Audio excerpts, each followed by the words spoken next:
Boa tarde, Brasil. Hoje nós estamos fazendo o nosso programa de Natal e eu queria usar essa oportunidade para falar sobre criação.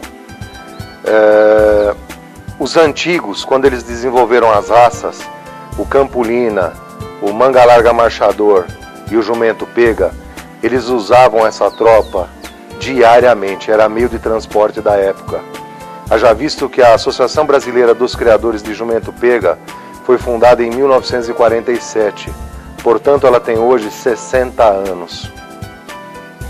Os animais altos, os cavalos altos, foram desenvolvidos para marcha, beleza e para pessoas que gostavam de mais tamanho. E isso virou o cavalo Campolina. Isso que eu estou falando agora é bastante a grosso modo. As pessoas que gostavam mais do animal do meio e marchador também, passaram a formar os cavalos da raça Manga Larga Marchador. Naquela época, esses eram mais ou menos que os meios de transporte confortáveis, porque eram marchadores. Aliado a isso, começou então o Jumento Pega, que era na época o caminhão que eles tinham naquela oportunidade para transporte de carga. Ora, o que eles queriam? Hoje não é assim também, os nossos caminhões são mais confortáveis que os nossos carros, os caminhões modernos. Isso mais ou menos é o que eles queriam naquela época. Então desenvolveram as mulas marchadoras também, baseadas no Jumento Pega, principalmente com essas duas raças de égua, e fizeram uma tropa espetacular de conforto no caso das mulas. As mulas que não tinham essa aptidão tão boa de conforto, elas iam para o transporte de cargas. Então, com isso se fizeram essas raças e a união delas chegou a ter até um nomezinho que chamava na época Macapê, Manga Larga, Campolina e Pega. De início as exposições eram voltadas a Macapê e inclusive os grandes leilões da época levavam o nome Macapê.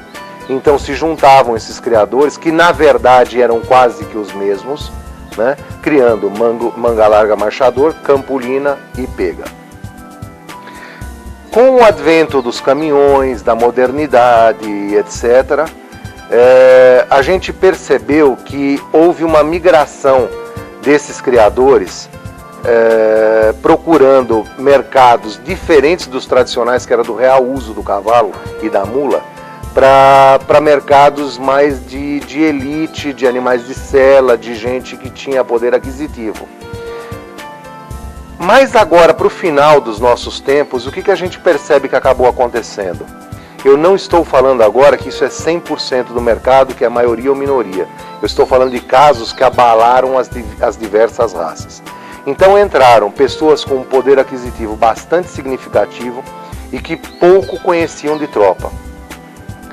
Voltando lá no início, quando esses fundadores dessas raças montaram seus quadros de juízes, eles queriam que esses juízes julgassem a essência da qualidade que eles estavam preocupados em criar. Então eles queriam, na verdade, marcha e cômodo. Isso, com o tempo, era o que dava dinheiro para eles naquela época. E continuou dando por muito tempo, até que veio o que eu diria que é um dos invencionismos da modernidade.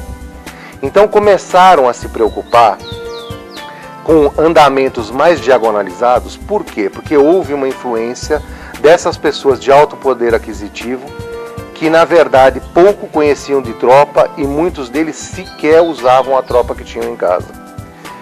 Eu reputo muitos deles, e me desculpem a expressão, como vitrineiros.